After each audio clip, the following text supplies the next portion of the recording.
Товарищи, we might finally start seeing the end of this nightmare. Because Ukraine hints us that the liberation of Crimean Peninsula will begin very soon. And most likely it starts with diversion groups and partisans who will be destroying extremely important military objects of Russians. And while Russia perfectly realizes this, they continue to blackmail Ukrainians by attacking the nuclear power plant in Zaporozhye. At this point, it is almost certain that they are looking for peace talks, and apparently it looks like that they asked China to arrange these negotiations with Ukraine. But more about all of this in a couple of minutes. What's up, investors? It's the Russian dude. And let's begin by quickly talking about the updates on the map of the war. And this time, let's begin with the east, and we go straight to the small city of Pisky. As you can see from this video, Russians completely destroyed this town. And it is estimated that they were using multi-barrel rocket launch system called Solntsepek. This system uses thermobaric rockets, which basically turns it into heavy flamethrower. Next we go to the city of Donetsk, and as you can see from this video, the beer factory is on fire. And in fact, most likely again somebody was smoking in an appropriate place, but as a result there was a leak of ammonia. If we go a little bit to the north to this small city of Yasenovata, we can see another probably military object of Russians being destroyed. And before we talk about yet another pretty suspicious explosions on the territory of Belarus, here are just a couple more words from the east. This day there were no significant advancements from either side, but Russian army did attempt to advance next to Verkhnekamenskaya. Unfortunately, Ukrainians were able to resist this attack. Then we have this video allegedly from Cherkasskaya, where you can see Ukrainian army destroying Russian tank using javelin. And finally, this morning it has been reported that Russian fleet in the Black Sea launched several caliber missiles in the direction of Kharkov. Two of these missiles were intercepted, but unfortunately several of them were able to reach their final destination. And most likely in response to that, Ukrainian soldiers were able to destroy several armored personnel carriers of Russians in the same region. And by the way, if you want to see more footage like this, which I was not able to use in my today's episode, please consider checking my Patreon. All the proceeds will be donated to Ukraine, and you can find all the useful links down below. Alright, and before we talk about potentially close liberation of Crimea, here are just a couple of words about these suspicious explosions from the territory of Belarus. This night, approximately 4 explosions in the span of 10 minutes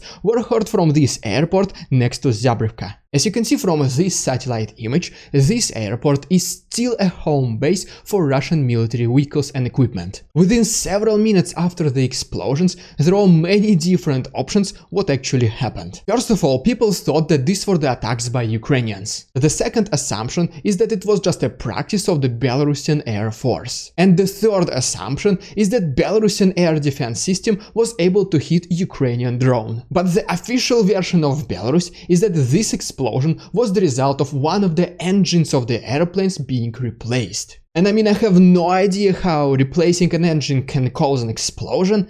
Probably somebody was smoking once again. Alright, and now as promised, let's talk about the south. And first of all, we have this picture from Nikopol, where you can see the consequences of Russians attacking civilian buildings in this city. And then we have this very interesting and intriguing picture from Chonhar. As you can see, this small city is located on the border with Crimean Peninsula. And to the south of this city, where allegedly this explosion happened, is the bridge, which recently we already know is one of the favorite targets of Ukrainians. And so right now, let's use this as a perfect opportunity for me to transition to talk about the liberation of Crimea. But before I do this, please consider liking this video and subscribing to my channel if you like this style of daily updating. Alright, so it all starts with this tweet by the Ministry of Defense of Ukraine. And what it basically says in this humiliating form is that they advise Russian tourists to leave Crimea as soon as possible. They also say that the summer on this peninsula will be very hot. All these hints about the potentially soon counteroffensive of Ukrainians in Crimean Peninsula are confirmed by the advisor to the President of Ukraine, Alexei Arestovich. What he basically says is that besides this airbase which has already been attacked, there are 5 more airports in Crimean Peninsula. In addition to that, Ukrainians are also thinking about how to take out the Russian fleet from the Black Sea. And all these statements are pretty bold, which only confirms their seriousness. But before we talk about Russians blackmailing Ukrainians into peace talks, allow me to answer this one question that you probably have in your mind right now. Why would Ukrainians talk about liberating Crimea when they still have the entire Kherson which is still occupied? I mean, don't you think they need to start liberating Kherson first before even entering this peninsula? This is a very good question. But here is the answer. Imagine this, if Ukrainians start their counter-offensive in Kherson right now, most likely there will be huge reinforcements of Russians from Crimea. And besides obviously soldiers and military vehicles, there will be also Russian planes. And this is basically exactly the reason why Ukrainians first started targeting military objects of Russians in the south. And besides military warehouses and military headquarters, which Ukrainians have been destroying in the past almost every single day, they have also been actively targeting bridges, such as for example this notorious Antonovsky bridge and this bridge in Novokakhovka. And in addition to that, this potentially brand new attack against the new bridge in Chonhar. And the majority of this attack happened most likely because of these diversion groups and partisans, about which I've been talking about in my last couple of episodes. And so, in my own understanding, this is what we have at this very moment. First of all, even though Ukrainians already have offensive weapons, they are still waiting for more. And in the meantime, they are using partisans to destroy critical infrastructure for Russians in the south. And only at that time, when Ukraine accumulates enough offensive weapons and when most military objects of Russians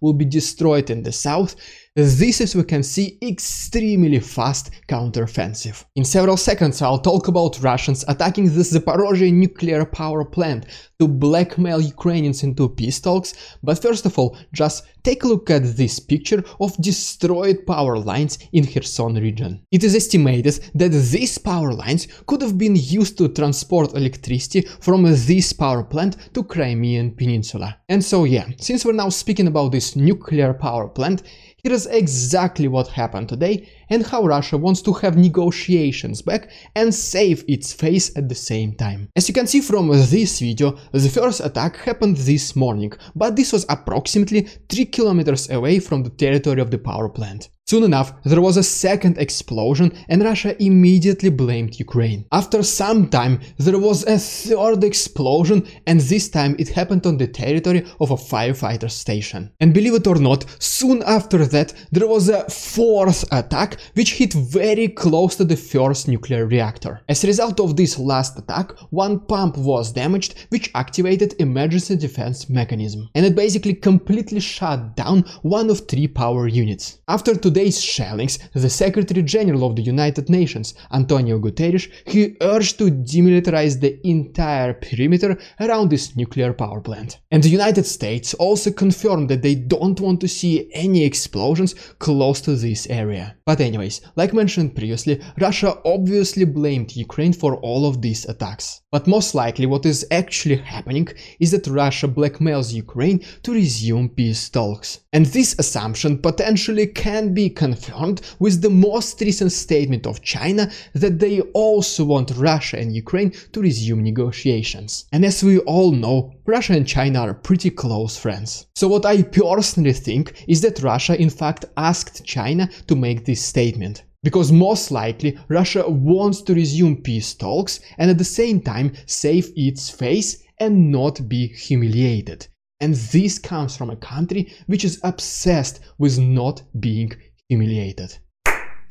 Welcome to another episode of Ridiculous Russian Propaganda. And today we have this pretty controversial poster in Russia which asks for donations for Donbass. First of all, in the background of this building is the United States Capitol. And for some, and at the same time, pretty obvious reasons, it is on fire. even though Russia is at war with Ukraine. But I mean, that's okay. The second thing about this poster is this Soviet flag. And I mean, right now the flag of Russia is obviously different, but back in Soviet times, both Russia and Ukraine were a part of a Soviet Union. So I mean, besides Americans, who are these Russians fighting against? And the third interesting thing about this poster is that you already probably see it, is that these soldiers look pretty familiar. And I mean, you already guessed it, but the original picture I'm referring to is this picture of US soldiers raising flag in Iwo Jima. And so, if we go back to the Russian poster, the very final question arises. If these are allegedly Americans, dressed as Soviet soldiers, fighting against America, who are they collecting money for? And if you want to know the answer to this mind-blowing question or share your own opinion, please consider joining my Discord. And at the same time, if you want to support my work, please consider becoming my channel member. Thank you so much for your attention, stay safe and see you tomorrow.